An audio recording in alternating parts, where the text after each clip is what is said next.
உலகையே திரும்பி பார்க்க வைத்துள்ளது காஷ்மீரின் பகல்காமில் நடந்த பயங்கரவாத தாக்குதல் சம்பவம். இந்த பயங்கரவாத தாக்குதலில் 26 நபர்கள் உயிரிழந்து உள்ளனர். இந்த பயங்கரவாத தாக்குதலுக்கு லஷ்கர்-இ-தொய்பா பயங்கரவாத அமைப்பின் ஆதரவு பெற்ற கிளை அமைப்பு ஒன்று பொறுப்பேற்றுள்ளது. இந்நிலையில் இந்த பயங்கரவாத தாக்குதலுக்கு பிறகு முதன்முறையாக பொதுக்கூட்டத்தில் பேசிய பிரதமர் மோடி, இந்த தாக்குதலில் ஈடுபட்ட ஒருவரையும் தப்ப விடமாட்டேன் என்று சூளுரைத்துள்ளார்.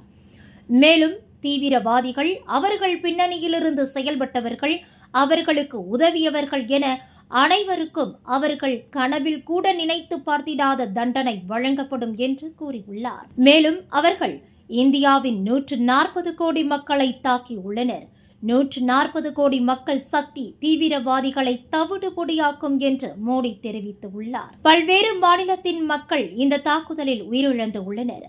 காஷ்மீர் முதல் கன்னியாகுமரி வரை துக்கம் சூழ்ந்துள்ளது. இந்தியாவின் உள்ளத்தையே தாக்கி மிக பெரிய தவறு செய்துவிட்டார்கள்.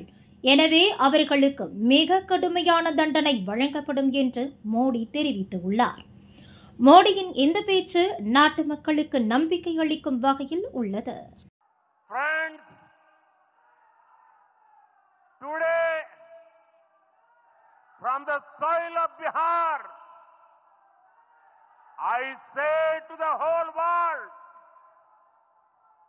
India will identify, track and punish every terrorist and their backers.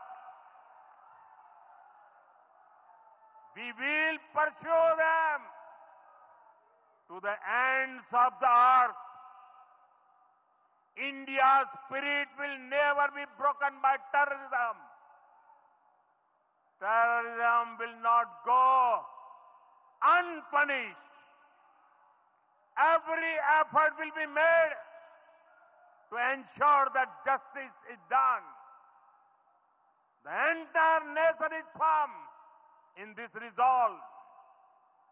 Everyone who believes in humanity is with us. I thank the people of various countries and their leaders who have stood with us in these times.